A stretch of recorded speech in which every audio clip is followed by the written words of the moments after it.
বিদিন ভবনের পাশে ধাক্কা খায় এবং এখনো পর্যন্ত সেখানে কিন্তু দাউ দাউ করে আগুন জ্বলছে। সবশেষ খবরে যেটি বলা হয়েছে, উদ্ধার বিপর্যয় মোকাবেলা দপ্তরের যে কর্মী তারা রয়েছেন, স্থানীয় কর্পোরেশনের সদস্য তারা রয়েছেন এবং পুলিশ প্রশাসন ছাড়াও কিন্তু উদ্ধার তৎপরতায় সেনাবাহিনীকে নামানো হয়েছে বলে কিন্তু আহমেদাবাদের যে পুলিশ কমিশনার সেটি গণমাধ্যমকে নিশ্চিত করেছেন।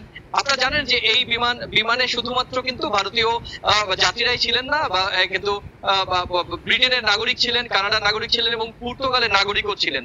সবচেয়ে দুর্ভাগ্যজনক বিষয় হচ্ছে যে এখনো পর্যন্ত কিন্তু আমরা জানি যে গুজরাটের দুবারের মুখ্যমন্ত্রী কিন্তু তাকে মুখ্যমন্ত্রী বিজয় রূপানী সে যাত্রী তালিকায় কিন্তু তারও নাম পাওয়া গিয়েছে। আপনারা জানেন এখনো পর্যন্ত 40টি মৃতদেহ উদ্ধার করা হয়েছে, সব মিলে 242 জন সেখানে ছিলেন এবং 12 জন, দুজন ড্রাইভার, দুজন বিমান চালক এবং 10 জন ক্রু